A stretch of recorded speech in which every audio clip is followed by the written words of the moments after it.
ముముక్షు వ్యవహార ప్రకరణం 16వ కథ వివేకులు అవివేకులు. ఓ రామచంద్ర, ఈ భూమిపై వివేకులు అవివేకులు కూడా సంచరించుచున్నారు. వారి గురించి కొన్ని విషయాలు చెబుతాను విను. మనం విచారించబోయే ఈ అఖండ రామాయణ శాస్త్రము ఏ వివేకమును ప్రతిపాదిస్తోందో అట్టి వివేక దృష్టి కలిగి ఉన్నట్టి ఎందరో బుద్ధిమంతులు సన్మార్గమును అనుసరించిన వారై ఆత్మ సాక్షాత్కారం పొందియున్నారు. ఆత్మజ్ఞాన సమన్వితులైన రాజాదిరాజు వలె ఈ భూమిపై సంచరించుచున్నారు. అట్టివారు ఈ కుటుంబ వ్యవస్థలో ఉండి ఉండవచ్చు, లేదా ఈ వ్యవస్థ త్యజించి వీధిలో ఉండవచ్చు సన్యాసి రూపంలో. ఎక్కడ ఉన్నప్పటికీ వారు దేని కొరకైనా శోకించుట లేదు, హర్షించుట లేదు, దేనిని కోరరు, త్యజించరు, శుభ అశుభములకు వ్యధ చెందరు, శాస్త్ర విరుద్ధములైన వాటికి దూరంగా ఉంటూ ఉంటారు.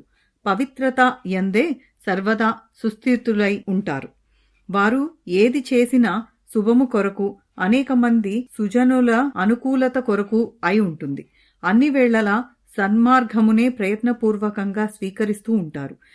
ఈ పదార్థాలన్నీ నాకుండాలి, ఇవి పొందాలి, ఇవి తొలగాలి, ఇట్టి రూపము గల బుద్ధిపూర్వకమైన పట్టుదలచే వారు బాధింపబడరు. సర్వ సంఘటనల యొక్క పూర్వాపరములను, సత్యాసత్యములను గ్రహించి ఉండుటచే వారు దేనికి ఏమాత్రం ఉద్వేగపడరు. అయినప్పటికీ ఆయా లోక ధర్మములను, సర్వుల సానుకూల్యతను దృష్టిలో పెట్టుకొని నిర్వర్తిస్తూ ఉంటారు. బాహ్యమునకు ఏది ఎప్పుడు ఎట్లా అనుకూలమో ఉచితమో అట్లే ప్రవర్తిస్తూ ఉంటారు. అంతరంగమున మాత్రం సర్వదా ఆత్మనిష్ఠులై ఉంటారు, నిష్క్రియులై ఉంటారు. ఈ లోకములోని వారి రాకపోకలు కూడా బుద్ధిపూర్వకములు కావు. అందుచేత వారు చేసేది, పలికేది నిష్కామమే అవుతుంది. పరమపదం అనగా ఏమో గ్రహించబడి తరువాత సమస్త కార్యముల దృష్ట్యులు గ్రహించుట, త్యజించుటలు శూన్య రూపములుగానే ఉంటాయి. సర్వవిధములైన ఇచ్ఛలను, కర్తృత్వములను పరిత్యజించిన వారై సర్వదా మధురమైన మనోవృత్తి కలిగి ఉంటారు. శాంత రసమయమగు బ్రహ్మకార వృత్తిచే చంద్రకిరణముల వంటి ప్రశాంతతను అనుభవిస్తూ ఉంటారు. ఆత్మ స్వభావం తెలుసుకున్నవాడు ఈ మాయను, దృశ్యము అనే ఇంద్రజాలమును చూచి ఆకర్షితుడు కాడు, వికర్షితుడు కాడు, వాటికి కారణమైన వాసనలను అనుసరించడు.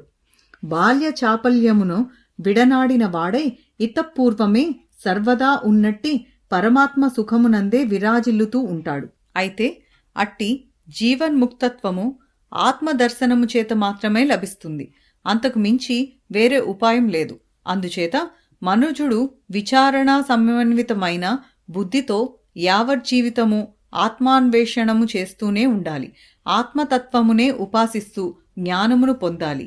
ఈ లౌకిక, పారలౌకిక కర్మలను కూడా అది దృష్టిలో పెట్టుకొని అందుకొరకే నిర్వర్తించాలి, మరి ఇంకెందుకొరకు కాదు.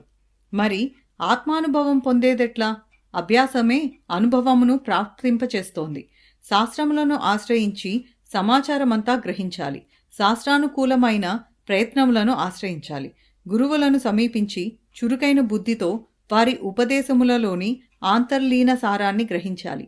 ఏది ఏమైనప్పటికీ యత్నము చేసేవాడే ఆత్మవస్తువును పొందుచున్నాడు. ఓ జనులారా, శాస్త్రార్థములను నిరసించుచు మహాత్ముల ప్రవచనములను పెడచెవిన పెట్టుచు మూఢత్వముచే నిష్కారణంగా అష్టకష్టాలను తెచ్చిపట్టుకోకండి.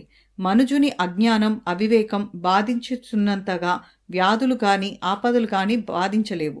అందుచేత మీరు ఏ అజ్ఞానములచే బాధింపబడుచున్నారో పరిశీలనాత్మకమైన దృష్టితో గ్రహించండి. కొంచెం సంస్కరించబడిన దృష్టి కలవారు ఈ శాస్త్రమును పఠిస్తే వారి అజ్ఞానం తప్పకుండా తొలగిపోతుంది. వారికి ఇది తప్పకుండా తోడ్పడగలదు.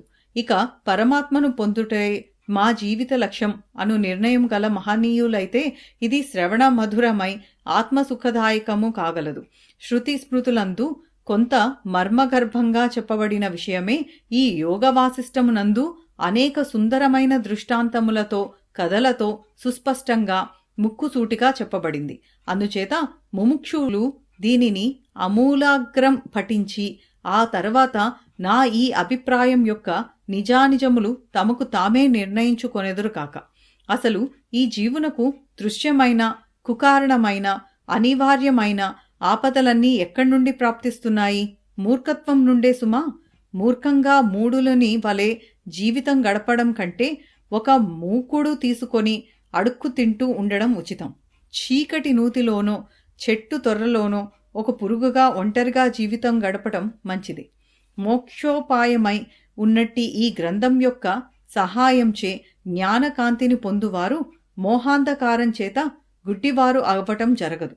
తృష్ణ అనునది వివేకం ఉదయించినంత కాలమే ఉంటుంది. తృష్ణ ఉన్నంత కాలం వేదనలు తప్పవు. ఓ జనులారా, లేవండి, ఈ శాస్త్ర విచారణను అనుసరిస్తూ రండి. సంసార బంధమును త్రెంచి వేయుటకు కృతనిశ్చయులు అవ్వండి. మా వంటి ఆప్తులు, హితులు, సద్గురువులు శాస్త్రములు ప్రతిపాదిస్తున్నదేమిటో చక్కగా వినండి, గ్రహించండి. అనేక ప్రమాణాల సహాయం చేత మనందరిలోని ఆత్మస్వభావ స్వరూపములెట్టివో మీ ముందు ఉంచబోచున్నాము. స్వస్వరూపమగు ఆత్మ గ్రహించి అందరూ సుస్థిరులగు వారు మా మహర్షుల వలనే జీవన్ముక్తులై వెలుగొందగలరు. ఈ సంసారంలో దుఃఖములు ఒకదాని వెనుక మరొకటి వచ్చిపోతూనే ఉంటాయి. దీనికి అంతు ఉండదు. ఇక ఇందులో మిణుమిణుమంటూ కనిపించే సుఖము లేస మాత్రమే. అందుచేత రామా, నీవు అల్పుని వలె దుఃఖములతో కూడిన ఈ సంసార సుఖముల వైపు దృష్టి మరల్చకుండెదవుగాక. వివేకియగువాడు క్లేశరహితము, అద్వితీయము, అనంతము, స్వస్వరూపమాత్రము అయినట్టి మోక్షపదము పొందుటకే ప్రయత్నం చేస్తున్నాడు. మనస్సు నుండి కామము, క్రోధము మొదలైన దోషములను తొలగించుకుంటున్నారు. ఈ రాజ్యాది సుఖములతోనూ అన్నపానాది భోగములతోనూ సంతృష్టి పొంది జీవించేవారు మా దృష్టిలో గుడ్డి కప్పల వంటి వారే. అజ్ఞాని మాత్రమే ఈ ఇంద్రియ విషయానుభవములు చాలా గొప్పవైనట్లు భావించి వాటి వెంట పరుగులు తీస్తున్నాడు. ఫలితంగా అనేక దుఃఖములచే, ఆపదలచే, మోహములచే అనుక్షణం పీడింపబడుచున్నాడు. అవన్నీ వాస్తవానికి ప్రబల వంచకమైనవి. మిత్రరూపంలో కనపడే శత్రువులేనని నీకు వేరుగా చెప్పవలసిన పని ఏమున్నది? వాటి యందు ఆసక్తి కలిగి ఉన్నట్టి జీవులు మోహము అనే చీకట్లో చిక్కుకుంటున్నారు. ఆయా ఆసక్తుల ప్రతిఫలంగా అనేక భయములను, నరకములను, దుఃఖములను, కష్టములను పొందడం జరుగుతోంది. ఈ సుఖదుఖాలు పరస్పర నాశనకరములగు వెలుగు చీకట్ల వంటివి. పైగా అవి క్షణభంగరములు కూడా. అవి అత్యంత శ్రేయోదాయకమైన మోక్షమును చేర్చుకోగలవా? లేదు. ఈ సుఖము, దుఃఖము, మానము, అవమానము, ఆశించుట, అభిమానించుట, ప్రాపంచిక సంగతి, సందర్భములను ధ్యానించుట, అభియోగములు కలిగించి ఉండుట, రోషము మొదలైన భావములచే బంధించబడిన వారు విరక్తితో కూడిన వివేకమును పొందజాలరు. వాస్తవానికి వివేకి అగువాడు మాత్రమే భోగ మోక్షముల రెండింటినీ అందుకొని సర్వులకు వందనీయుడు అగుచున్నాడు. ఓ జీవుడా, నీవు భయమును ఎందుకు పొందుతున్నావు? నేను స్వల్పుడను అనునట్టి అల్పత్వమును, దీనత్వమును కట్టిపెట్టి పరమ వివేకమును ఆశ్రయించు. నీ స్వస్వభావమేమిటో ఈ యోగ వాసిష్టం అనే దర్పణమును ఉపయోగించి గ్రహించు. వైరాగ్యాభ్యాసం ఆచరించుటచే ఈ సంసార సాగరము అతి సులభంగా దాటివేయగలవు. అయితే అప్రయత్నశీలుణ్ణి మాత్రం త్రిమూర్తులు కూడా కాపాడలేరు. వివేకి అయినవాడు అప్రయత్నవంతుడై ఈ సంసారమాయేయందు నిద్రించుచున్నాడు. మోక్షం గురించి, శుద్ధమగు స్వస్వరూపం గురించి విచారించకుండా విషయానందములు మాత్రమే లక్ష్యముగా కలిగి ఉండి రోజులు గడపడం ఎంతవరకు ఉచితం? ఈ సంసారంలో చిక్కుకొని తన విమోచనమునకై ప్రయత్నించని వాడు తగలపడుచున్న ఇంటిలోని ఒక గెడ్డి పాన్పుపై మత్తుడై విశ్రాంతి పొందుచున్నవాడే అవుతాడు. లోకమాన్యమైన పదము కేవలం జ్ఞానము వల్ల మాత్రమే లభిస్తుంది. ఇందులో ఏమాత్రం సందేహం లేదు. ఒకవేళ బ్రహ్మము అనున్నది ఎక్కడున్నది? ఉంటే మాకు కనపడాలి కదా అని అంటారేమో. బ్రహ్మం ఉండని లేకుండని విచారణ చేస్తే తప్పేమున్నది? విచారణ అనగానే ఎందుకు పిరికితనం, బద్ధకం వహించి ఉండాలి? ఇప్పుడు స్వస్వరూపం గురించి తెలిసిన దానికన్నా విచారణచే అనేక విషయాలు గ్రహించుటచే స్వస్థత చేకూరగలదు అని జనులు భావించెదరుగాక. అట్టి ప్రయత్నము జీవులను ఈ సంసార సాగరం నుండి దాటించి వేయగలదు అని సర్వజనులకు శుభమును కలుగచేయుటయే ఆశయముగా కల మేము మా అనుభవం యొక్క సారముగా ప్రకటించుచున్నాము.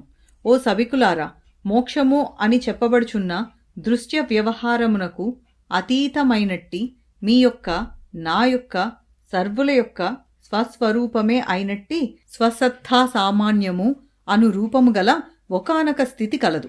ఈ వాక్యము మేము మా అనుభవమంతా రంగరించి చెప్పుచున్నాం. మీరంతా అట్టి మోక్షభాగులు కావాలి. ఈ విచారణమంతా ప్రకటించడంలో మాకు గల ఉద్దేశం అదే.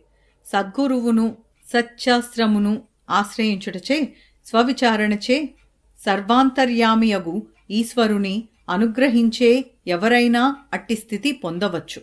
అట్టి శుద్ధ చైతన్య స్వస్వరూపం గురించి విచారించండి. అప్పుడే స్వస్థత పొందగలరు. ఈ ముల్లోకాలలో అట్టి మోక్షస్థితి కంటే నిరపాయమైనది, భ్రమ, శంకారహితమైనది మరొకటి ఉండదు. ఇంద్రియ సుఖములు, స్వర్గ సుఖములు ఇవన్నీ స్వస్థత సామాన్యమగు మోక్షస్థితితో పోల్చి చూస్తే సూర్యుని ముందు దివిటి వంటివి మాత్రమే సుమా. మీ హృదయంలో మేము మోక్షోపాయం తెలుసుకోవాలి అనే ప్రవృత్తి కనుక కలిగిందా, ఇక మోక్షం పొందటానికి ఎటువంటి ఆటంకం ఉండదు. అందుచేత సత్య దృష్టితో ఇందలి విచారణను గ్రహించండి.